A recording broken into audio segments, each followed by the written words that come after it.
Howdy, fellers. Welcome back to RC Restomod. Today we're going into some unfamiliar territory for me. We are going to work on an on-road car, and this is the first on-road car I've ever owned. It's also the first Kyosho, and anyway, we're going to take it apart, clean up all the pieces, put it back together, and have ourselves hopefully a really cool on-road car, because a lot of my friends are kind of getting into it and they want to stage some kind of run what you brung on-road races, and I'm hoping that I have something to compete with. So let's see what we got.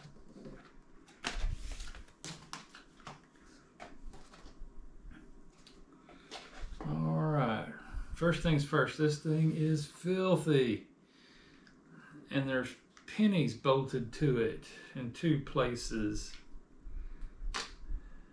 The wiring's terrible.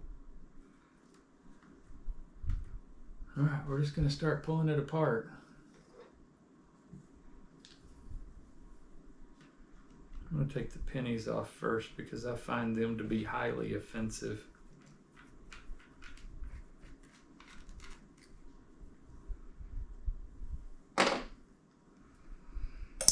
Can't even get gum with that now.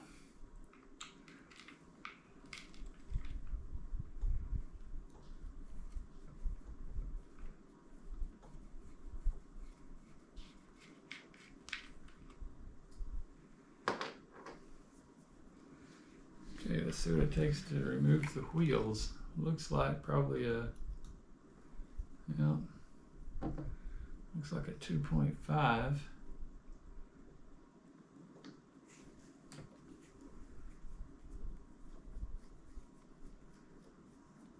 It's like European cars. It's got lug bolts instead of lug nuts. Holy moly, that is a long bolt.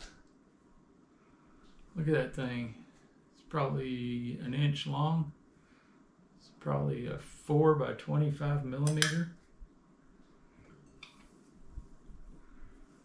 Oh, look at this. How cool is that? The hex is tied on to a fake brake rotor, and then the caliper stays put. That's pretty cool.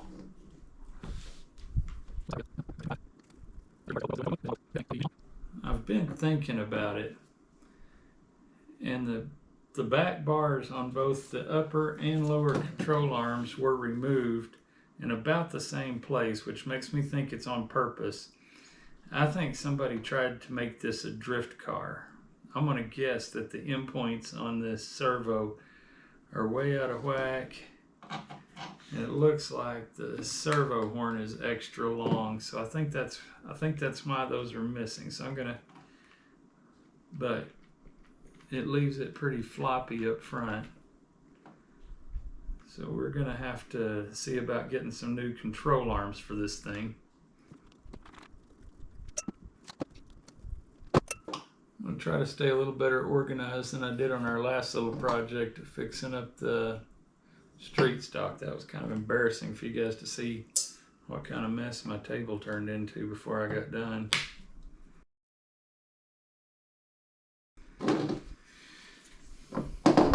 There's a whole bunch of shoe goo holding these wires in.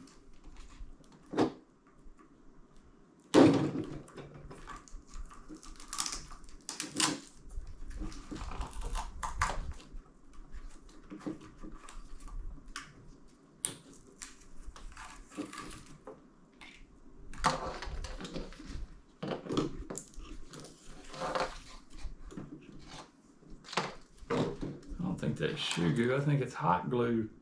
Oh my goodness.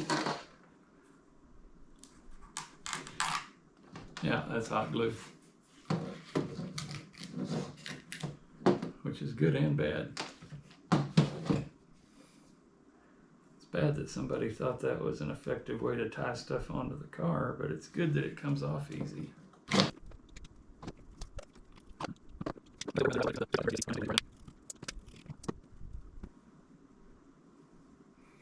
The screws they use have got a very coarse thread, much different than the other brands I've worked on.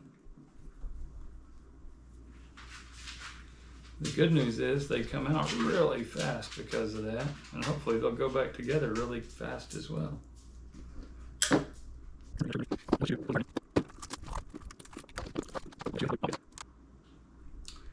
don't see a set screw on this pinion gear. We also have a freewheeling situation inside this motor, which tells me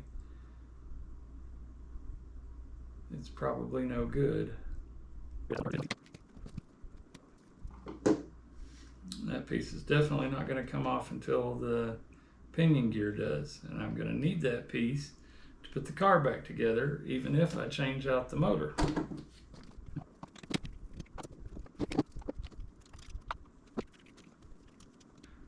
Guys, I'm going to pause you for a minute and do a little research to see how to get that thing off, because I don't want to break stuff that I may need later. Alright guys, I went with the nuclear option. We're going to have to replace the spur, the little pinion, when it's done anyway, because I don't think there's any way I'm going to get that off in one piece, and the motor's no good, so I'm not scared at all to cut this thing off.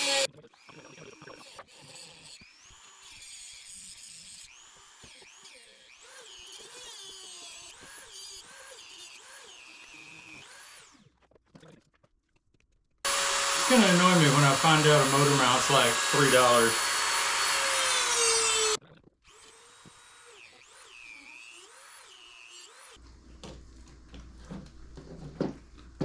Okay, I think I've gotten that small enough that I can get the motor mount off. Now let's get out of 2.5.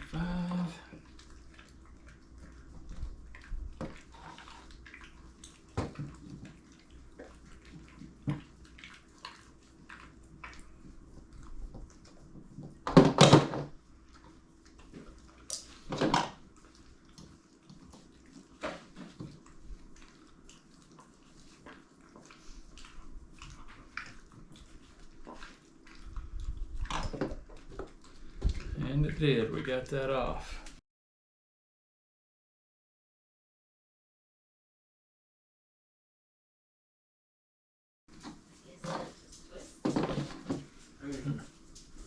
Those rear drive shafts are weird. I can certainly see why those would be referred to as dog bones. Like they've got pins that slide in and out of these cups up here and cups on the back of the wheel bearing. That's a different setup than I've ever seen before, but looks like it'd be strong.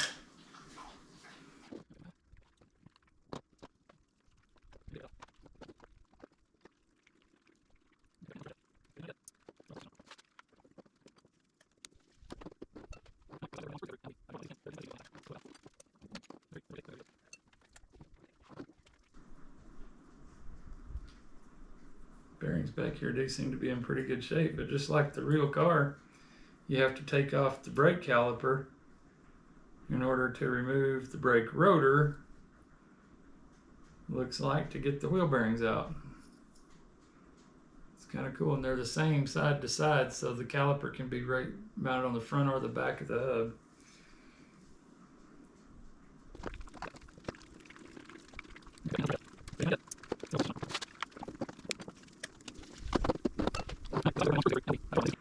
Guys, this is weird. There's no center diff and no slipper clutch. No slipper clutch, no center diff. That's a new one on me. And then the drive shaft is just like the center drive shaft is just like the ones going out to the rear wheels, except longer. Large diameter aluminum with dog bone ends on it.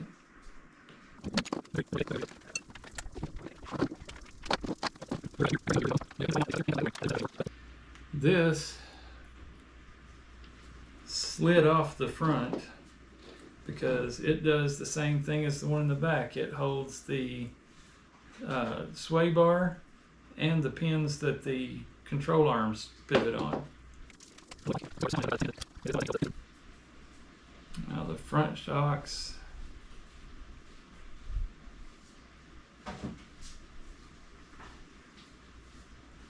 front shocks and the rear shocks are identical.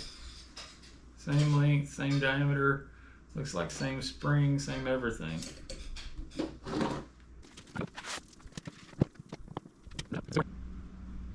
Okay, and the front and rear drive shafts, the dog bones are identical.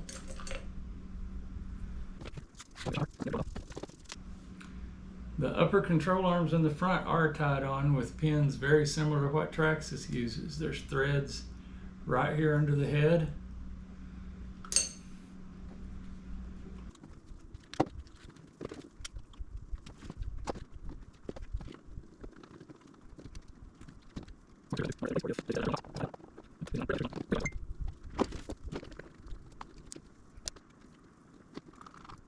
Alright, guys, I'm going to go ahead and just take a little break. All I'm doing is just taking every screw I find out of it,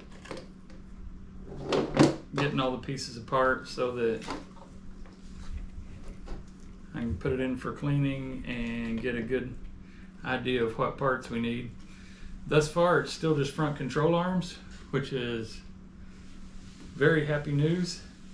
I assumed that Traxxas motor wasn't going to be any good, so I made other arrangements. I've got a Reedy setup with motor and ESC, good 4-pole, decent sized motor. I got the little car decimated. There's your chassis plate. There's all the plastics, all the hardware. I did find a manual online, so it's going to be pretty easy to put it all back together, I think. I'm just going to ultrasonic wash all these parts and get them clean. I did order new control arms for the front, except what's weird is when you order front control arms, Kyosho sends you 2 lowers and 1 upper.